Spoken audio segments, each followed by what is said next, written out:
Good morning everyone. चलिए start करते हैं हम इकोनॉमिक्स की सीरीज़ का अगला लेक्चर, मॉनेटरी पॉलिसी कमेटी। इसमें आपके कम से कम 2 से 3 क्वेश्चन आ जाते हैं, one liner to the point आते हैं। आपको कुछ भी इसमें दिमाग लगाने की ज़रूरत नहीं है, बस आपको एक बार गो थ्रू होना है, डेफिनेशन दिमाग में मेमोराइज करनी है और अपने आप चीज़ें आपको समझ में आ जाएंगी। तो सबसे पहले इसमें क्या हो जाता है, मॉनेटरी पॉलिसी कमेटी किसके द्वारा बनाई जाती है? आरबीआई के द्वारा। कौन पब्लिश कर बाई मंथली पब्लिश होती है, किस चीज़ के लिए होती है? Money supply, liquidity, bank money और इन्फ्लेशन डिफ्लेशन, इन सबको मेज़र करने के मॉनेटरी पॉलिसी का कमेटी का गठन किया जाता है। इसको एज अ क्रेडिट पॉलिसी भी कहा जाता है। मॉनेटरी पॉलिसी की जब भी हम बात करेंगे उसमें 2 चीज़ें आती हैं, एक तो पॉलिसी रेट आ जाता है, दूसरा आ जाता है रिजर्व रेशियो। आई थिंक मेरी स्पीड थोड़ी फास्ट है, बट मुझे लगता नहीं है इसमें आपको बहुत ज़्यादा डिटेल में जाने की ज़रूरत है। बहुत ईजी टॉपिक है अगर आपने एक बार ध्यान से सुन लिया तो। अच्छा, पॉलिसी रेट में आ जाता है bank rate, repo rate, MSF क्या होता है? Marginal standing facility. आप इस अपने पढ़ाई की है और आपने प्रिपरेशन की, तो मैं समझती हूँ आपको इस बारे में पता होगा कि इसका फुल फॉर्म क्या है। रिवर्स रेपो रेट, इसके बाद रेशियो, रिजर्व रेशियो में आ जाता है सीआरआर यानी कि कैश रिजर्व रेशियो, एसएलआर मतलब स्टैचुटरी लिक्विड रेशियो। तो ये हमारे पास टाइप होते हैं मॉनेटरी पॉलिसी के। अब मॉनेटरी पॉलिसी की इन टाइप को डिफाइन करने से पहले हमें पता होना चाहिए कि what is NDTL, net demand and time liability. तो यहाँ पर हम किस पर फोकस कर रहे हैं? डिमांड और टाइम लायबिलिटी की। तो क्या होता है ये लायबिलिटी? एसेट क्या होता है? जब हम बैंक से लोन लेते हैं तो बैंक का क्या हो जाता है? वो एसेट हो जाता है। लेकिन अगर हम अपना पैसा डिपॉजिट करते हैं तो वो बैंक के लिए क्या हो जाता है? लायबिलिटी हो जाती है। तो उस लायबिलिटी में क्या क्या चीज़ें आ जाती हैं हम चेक करते हैं। अगर हम बैंक में डिपॉजिट करते हैं तो पहली लायबिलिटी क्या हो जाती है? Saving account, current account. On demand liability बोलते हैं इनको। डिमांड लायबिलिटी क्यों है? जब हम चाहेंगे मांगेंगे मिल जाएगा, तो इसको हम यानी कासा को क्या बोलते हैं? हम डिमांड लायबिलिटी। इसके बाद टाइम लायबिलिटी की बात करते हैं। टाइम लायबिलिटी का मतलब क्या होता है? एक पर्टिकुलर टाइम पर ही विड्रॉ हो सकता है। फिक्स डिपॉजिट में आप एक साथ पैसा जमा करते हो और एक बार में निकालते हो। रिकरिंग डिपॉजिट में आप हर महीने, हर 2 महीने या 6 महीने में जमा करते हो और एक टाइम में निकाल सकते हो। इसके बाद other demand and time liability में क्या आ जाता है? अगर हम बाहर से पैसा लेते हैं, अदर देन बैंक यानी अब्रॉड से पैसा लेते हैं। इन तीनों ही चीज़ों में आपने एक चीज़ नोटिस किया कि आपका क्या है? इन तीनों ही चीज़ों में पैसा आ रहा है। ये तीनों ही चीज़ें क्या है? मनी को इन कर रही है। यानी अगर हम इनमें देखें तो पैसा आ रहा है। अब यहाँ पर जो इंटर बैंक लायबिलिटी है वो ये होता है कि मान लीजिए मेरा एसबीआई है बैंक, और एसबीआई ने अपने बैंक के पैसे कहाँ जमा किए हुए हैं? पीएनबी में। तो जब इंटर बैंक लायबिलिटी इसे बोलते हैं, तो इसमें पैसा क्या हो रहा है? आउट हो रहा है। तो आपने बस इतना ध्यान रखना है कि ये जो 3 है, ये तीनों में पैसा इन होगा और इसमें क्या है? आउट। यानी कि A + B + C - D, इन और आउट। और इसको हम क्या बोलते हैं? Time demand liability. ये डेफिनेशन आपको क्लियर हो गई होगी। इसके अभी आपको क्लियर नहीं भी है तो कोई नहीं, डोंट वरी, अभी आप आगे क्वेश्चन आएगा तो उसमें समझ में आ जाएगा। आपको बस सिंपल सा ये पता होना चाहिए कि अगर हम बात करते हैं, एक सेकेंड, यस। तो अब नेक्स्ट देखते हैं हमारा बैंक रेट। हमने जो 5 टर्म ऊपर पढ़े थे उसमें से पहला है बैंक रेट। बिल्कुल ध्यान से देखिए, इसमें कुछ भी आपको याद करने की ज़रूरत नहीं है, सिंपल सी बात है। बैंक रेट किसका रेट है? आरबीआई का। वो रेट जिस रेट पर आरबीआई बैंक को पैसा देगी, कब के लिए देगी? लॉन्ग टर्म के लिए। इस पर आपको एक कीवर्ड याद रखना है और वो है आपका keyword panel rate. Panel rate का मतलब क्या होता है कि मान लीजिए आरबीआई ने सेट किया कि हर बैंक को ये गाइडलाइन है और इतने इंटरेस्ट में पैसा देना है जनता को या पब्लिक को। लेकिन अगर कोई बैंक आरबीआई की गाइडलाइन को नहीं मानती है, तो जब बैंक को ज़रूरत पड़ेगी, आरबीआई के पास पैसे लेने जाएगी, तो उस समय आरबीआई क्या करेगी? उसको पैनल रेट चार्ज करेगी, यानी कि रेट ऑफ इंटरेस्ट क्या होगा? बाकी सबसे इसको हायर मांगेगी।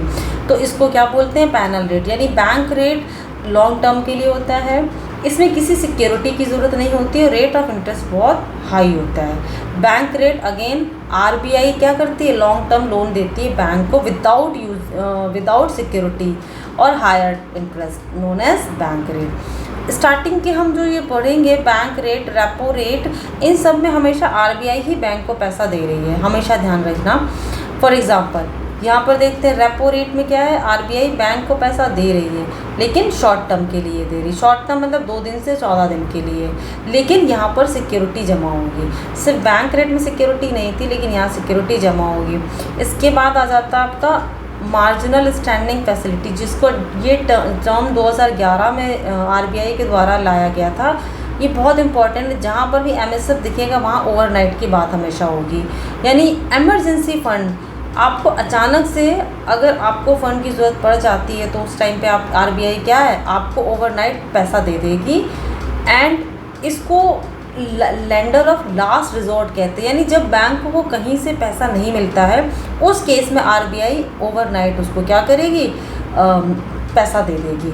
एसएलआर को एज अ सिक्योरिटी रख सकते हैं वहाँ पर, अगर आपके पास नहीं है तो आप सिक्योरिटी रख सकते हैं वहाँ पर निकाल कर, जब आप वापस ओवरनाइट पैसा देंगे तो वापस सिक्योरिटी ले जा सकते हैं। इसका फिक्स्ड अमाउंट होता है कि कुछ परसेंटेज, जो परसेंटेज होता है एनडीटीएल का कितना है फिलहाल 3%, कि जो net demand and time liability है उसका 3%। अच्छा, अगर ये कॉन्सेप्ट क्लियर नहीं हो रहा तो मैं फिर से बता देती हूँ आपको कि net demand and time liability का मतलब क्या होता है कि बैंक के पास जितना पैसा आया और उसके बाद जितना पैसा गया, जो बच गया अमाउंट होता है, जिसको हम हर 15 दिन में कैलकुलेट करते हैं। एक्चुअली शायद वो हर फ्राइडे, हर 15 फ्राइडे को कैलकुलेट होता है। तो उसका जो 3% है उसको क्या बोलते, जो अमाउंट बच जाता है उसको हम बोलते हैं नेट डिमांड टाइम लायबिलिटी, और उसका 3%, तो वो क्या हो सकता है, वो एमएसएफ में ले सकते हैं। और एमएसएफ की वैल्यू हमेशा क्या होती है, higher than reverse repo rate होती है, यानी रेपो रेट से हमेशा ये ज़्यादा होता है। तो ये आपने तीनों ही टर्म में देखा, आपका बैंक रेट हो गया, आपका बैंक रेट हो गया, रेपो रेट हो गया और स्टैंडिंग मार्जिन फैसिलिटी। ये तीनों ही रेट में क्या होता है, आरबीआई क्या करती है, बैंक को पैसा देती है। ठीक है, इसमें क्या है, विदाउट सिक्योरिटी देती है, इसमें सिक्योरिटी के साथ शॉर्ट टर्म देती है, और ये ओवरनाइट देती है। अगला टर्म हम देखते हैं RRR, reverse repo rate. Reverse repo rate आपने फॉर्म इसका नाम पढ़ा है, अभी आगे लिखा हुआ था reverse repo rate. Reverse repo का मतलब क्या होता है, रीपरचेज। आप चाहें तो मैं एक बार देख सकती हूँ, रेपो का मतलब हो जाता है रीपरचेज ऑप्शन। तो अब उल्टा हो जाएगा यहाँ पर, अभी तक सारे ऑप्शन में आरबीआई क्या करती थी, बैंक को पैसा देती थी। अब अगर मान लो आरबीआई के बैंक के पास एक्सेस मनी है, ज़्यादा पैसा है, तो आरबीआई बैंक क्या करेगी, आरबीआई को पैसा दे देगी जमा करने के लिए, और वापस उससे क्या ले लेगी, इंटरेस्ट। तो यहाँ पर क्या हो गया, रिवर्स हो गया प्रोसेस। तो यहाँ पर रेपो यानी वापस से परचेज़ करने के ऑप्शन के साथ ही पैसा अपना पार्क कर देगी। तो बाकी के तीनों आपने ऑप्शन में देखा कि आरबीआई बैंक को देती थी, लेकिन यहाँ पर क्या है, बैंक जो है वो आरबीआई को जमा करती है पैसे। ये आ गया आपके पॉलिसी रेट। अब पॉलिसी रेट के बाद देखते हैं reserve ratio, CRR. Cash reserve ratio में क्या होता है, आरबीआई, इसमें जो आपके इम्पोर्टेंट टर्म है वो है ओनली कैश। एक सेकेंड, हमेशा कैश के फॉर्म में होगा। सीआरआर जो है वो हमेशा कैश के फॉर्म में आरबीआई किसके पास, आरबीआई के पास बैंक जमा करती है एज अ सिक्योरिटी। ये क्यों जमा किया जाता है, ताकि अगर बैंक डूब जाती है तो आपका इतना अमाउंट तो आरबीआई के पास पार्क रहेगा, जिससे वो पब्लिक को उनकी मनी वापस कर देगी। एसएलआर क्या है, स्टैट्यूटरी लिक्विड रेशियो। ये कैश, लिक्विड, बॉन्ड किसी के भी फॉर्म में बैंक अपने पास रख सकती है। ठीक है, तो ये थे हमारे दोनों रिज़र्व रेशियो, ये रिज़र्व में रहते हैं। यहाँ तक क्लियर हो गया। आई थिंक आपको अभी ये टॉपिक समझ में आया होगा। इसके बाद हम आगे पढ़ेंगे मनी सप्लाई, और मनी सप्लाई का पॉलिसी रेट के साथ क्या कनेक्शन है वो हम अगले लेक्चर में डिस्कस करेंगे। Thank you, have a good day.